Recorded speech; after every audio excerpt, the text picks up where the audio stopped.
Hey everybody out there, this is Seto, and today for you guys I'll be profiling for you my Mega Phantom Beast deck. This is a deck that I've been wanting to build for a long time, but the reason why I didn't build it at first was because Drago Sack was still a lot of money.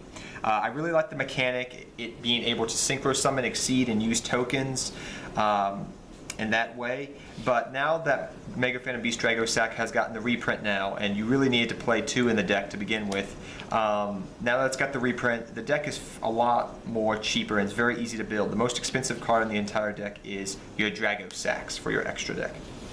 So without further ado, let us get started, guys, on the deck profile. So first off, I run 3 Mega Phantom Beast Mega Raptor. Mega Phantom Beast Mega Raptor, I guess you could say, is kind of like the Stratos for the deck. When you have it, when he's special summoned, he can generate a token, from what I recall. But the main reason I like running him is because the fact that when you normal summon, you get a token, and once per turn you contribute a token to get a search off for a Mega Phantom Beast monster. This token can either be, you know, a Scapegoat token, a Mega Phantom Beast token, it doesn't really matter. So that's really nice. Next we have 3 Mega Phantom Beast Tetherwolf. Tetherwolf is your beat stick of the deck. You tribute 1 token on the field. He goes up to 8. He gets 800 attack boost, and he can just run over things. So it's a really nice beat stick to get around things, get around, you know, problematic monsters. Next, I run 3 Mega Phantom Beast O-Line. O-Line is a really good card in this deck. He's your level 2 tuner for the deck, so you can make synchro plays with him. When he's sent to the graveyard, you get a token on field. When you banish him, you can, I believe, special summon, normal summon, excuse me, a Mega Phantom Beast monster from your hand, if I remember correctly. Next, I run 2 Mega Phantom Beast Hamstrat. I like Hamstrat. If you can't tell, that's Mega Phantom Beast Hamstrat, because the reason you can't tell probably is because it's an ulti. The ulti Hamstrats. But Mega Phantom Beast is Hamstrat's really nice. It's a token generator for the deck. So what you normally do is you set your Mega Phantom Beast Hamstrat down face down. When it's flipped up, you get 2 Mega Phantom Beast tokens on the field.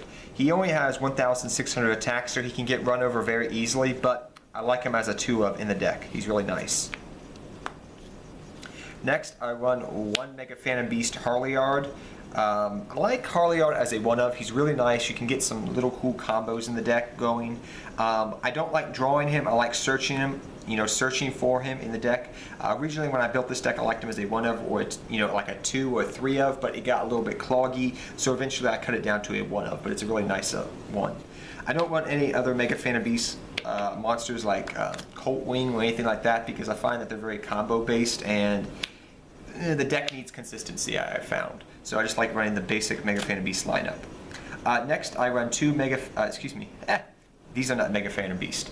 2 Mathematician. Mathematician gives a little bit of draw engine to the deck, because if it's destroyed, you get to draw. But when he's summoned, you can send your O-Lion, your Mega Phantom Beast O-Lion, to the graveyard. So when O-Lion is sent to the graveyard, you know, you can get your token out on the field. You can get stuff going. You can get stuff, you know, rolling on the, you know, on the field. Get your deck going by sending O-Line to the graveyard. So that's why Mathematician is in there. Just letting you guys know. So next up, we run 3 Upstart Goblin.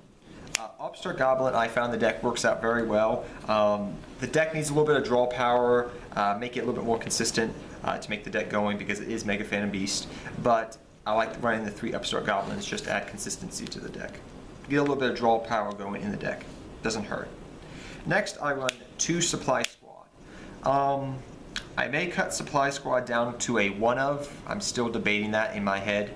I still need to do a little bit more play testing, but Supply Squad is really nice in the deck for this idea that I've, you know, for this theory, I guess you could say. So you only can activate Supply Squad once per turn, but that's okay.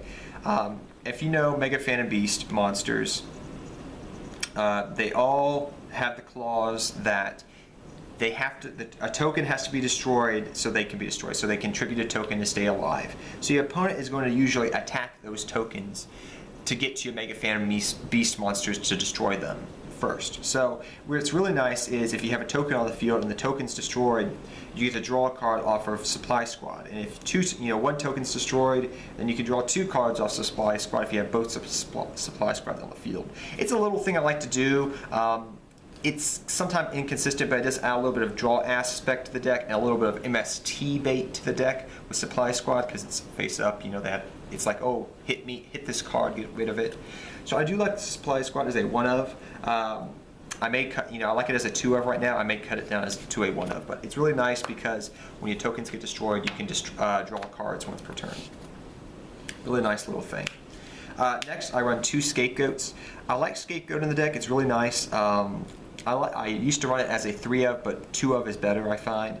Really interesting fact about these Scapegoats that I like is the fact that these Scapegoats, the third one is in my binder, but these 2 Scapegoats particularly I used to use back when I played Scapegoat format over a decade ago. These are the same exact Scapegoats I used to play with back then because I believe they came out of Memories of a Duelist, that Game Boy game. I can't remember, it's been ages. Next, I run 2 MSTs in the deck. Pretty self-explanatory there. Next, I run 1 creature swap because it's really nice if you have a token out in the field, you creature swap, you switch your token that you put in face-up attack position to get their monster. It's just a little nice combo, and I like it as a 1 of in the deck. It's really fun. Next, I run 1 limit removal. Now, I'm going to explain that I've looked up the ruling of this, and I'm going to explain it the best way I can. If I'm wrong about this ruling, I've talked to a judge about it. One of my friends who's a judge, I've talked to some other people about it to make sure before I made this video that this is correct. But limit removal is really nice in the deck because of the fact that all your Mega Phantom Beasts, for the most part, rely on tokens. So as long as there's a token on the field, they stay alive. So limit removal is really nice because of the fact that, say for example, you have a token on the field and a Mega Phantom Beast monster on the field. So you activate limit removal. Your monsters get the boost from limit removal. And the clause on limit removal says that when limit removal ends at the end phase, the machine monsters are destroyed.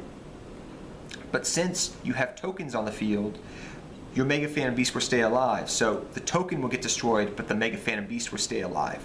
Now, if you have a Mega Phantom Beast on the field and no tokens, then at the end of the turn, your Mega Phantom Beast monster will die. So I hope that I explained that as best as I could. But it's a really nice combo thing because if you have a token on the field, you can just attack over big, huge monsters and inflict a lot of damage. Your Mega Phantom Beast monsters will stay alive. And if you have a Scapegoat face down, you can flip up the Scapegoat so your monsters will stay alive. It's really a nice little combo. Regeki, Soul Charge, Book of Moon. Regeki, self-explanatory, Soul Charge for combo plays, which comes in handy, and Book of Moon is just a good one of. Foolish Burial, I also run in the deck. I may cut Foolish Burial, but I just like getting O-Lion in the graveyard that much faster. Yes, Mathematician's really good in the deck, but I do like Foolish because it's a spell card, so I can go Foolish Burial, directly send O-Lion to the graveyard, still have a normal summon, still have plays that I can do. So next I have 2 Aerial Recharge in the deck. Mind you, I may cut Foolish Burial out for something else eventually. I'm just still debating about it. 2 Aerial Recharge. Aerial Recharge is a good card. It's a token generator for the deck, so it's really nice. For your staple traps, I run 2 D-Prison in the deck, just 2 standard D-Prison. 2 Fiendish Chain. It works very well in the deck as a 2 of. 1 Breakthrough Skill so you can stop negations because your monsters will stay on the field most of the time for a long, your Mega Phantom Beast monsters will stay on the field for a long period of time usually because of, your opponent has to go around the tokens and you can reuse his effect sometimes. Really, it's really nice. 1 Call of the Haunted just comes in handy to bring back monsters back from the graveyard sometimes. Compulsory Evacuation Device, Bottomless Trap Hole, Solemn Warning. Those are your last 1 of traps right there. On to the extra deck. So first off, I run 2 Mega Phantom Beast Dragosack. I like Dragosack as a 2 of in the deck. Some people like running it as a 3 of, but 2 is all I seem to ever need. Next, I run a kind of a rank 7 engine, so I run 1 number 74 Master of Keyblades. He comes in handy sometimes.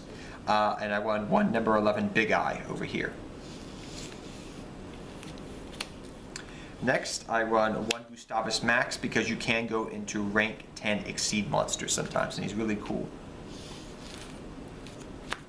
One Lightning Chidorian, one Giga Giant X, one Castel the Skyblight Musketeer. I want to run Chidorian as a 2-of. If you want to, I would suggest running it as a 2-of, but I just have not been able to find the space in the deck to run it as a 2-of yet.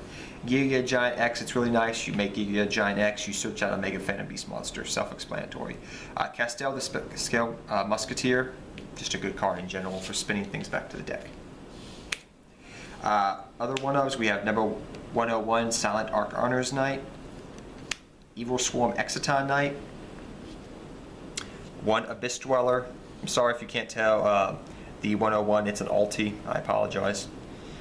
Those are your last rank 4s. Abyss Dweller, Evil Swarm Exciton Knight, and 101. And lastly, we run Cataster, Armadeides, Goyo Guardian.